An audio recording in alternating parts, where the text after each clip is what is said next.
Welcome back for another review video. Today we will be taking a look at Dragon's Black Label kit of the M6A1 in 1/35th scale. Now, this subject matter is interesting in that during the Second World War, the U.S. almost exclusively fielded medium tanks, namely the M4 Sherman.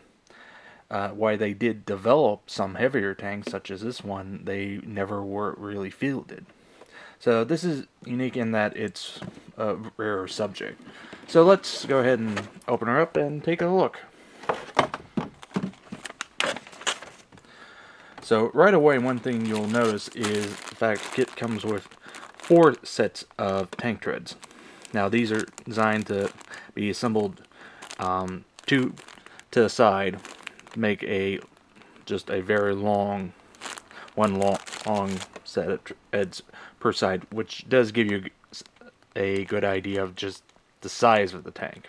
The fact that it would need that much treading in order to get around. So the first sprue that we have is primarily all our turret details, namely the turret itself, the guns, and the various mantle components.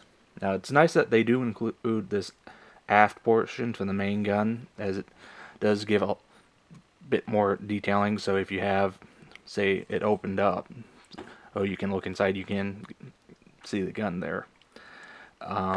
You also see the detailing here on the smaller 37mm, which is a nice addition.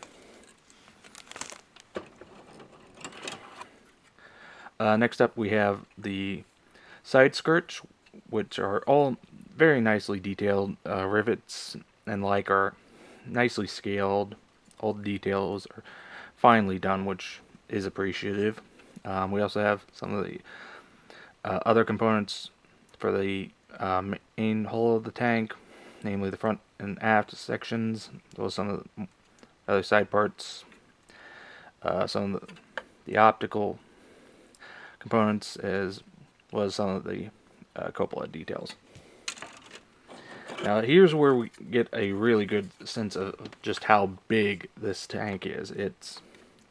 Here we have our upper fuselage half, which is big. I mean, it's, in terms of size, is about the same as a Tiger tank. So if you've built one, you get an idea of just how big this tank is, albeit where the Tiger had less side exposed, this is just basically all side.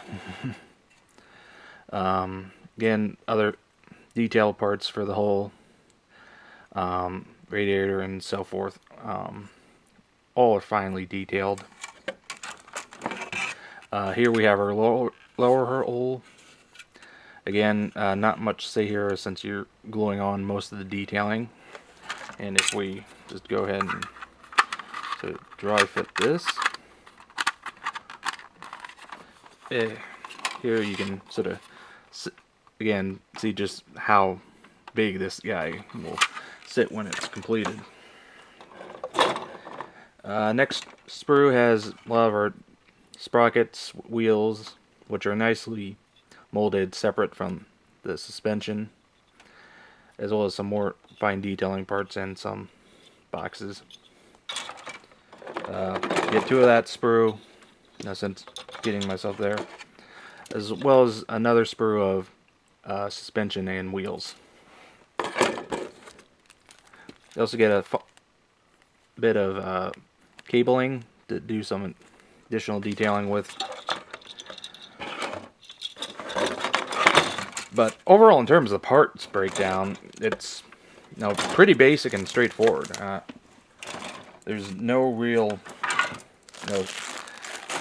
tons and tons of tiny little parts you're going to have to deal with. Now, moving on to the instruction sheet, the paint scheme for this kit that's included with it is a single olive drab that you would expect from about 1943, 1944 and on for U.S. Army tanks. Nothing in comparison to, say, some of the German counterparts.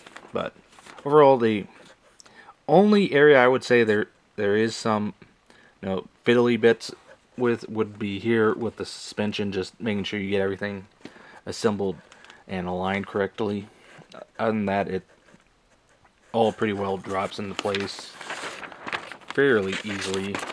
Um, yeah, overall, it's a pretty straightforward build on this kit, with again just the suspension being the main sort of gotcha. Again, here you can see the detailing of the assembly of the main gun as well as the secondary.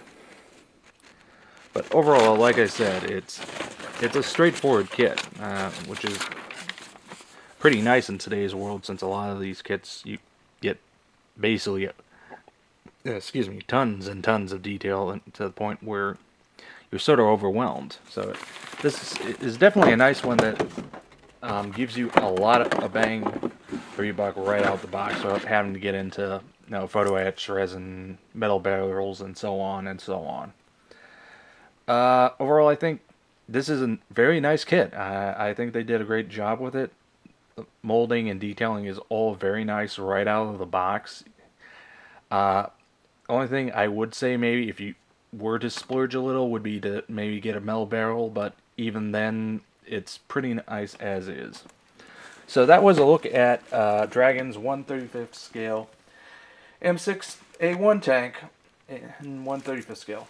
So, yeah, until next time.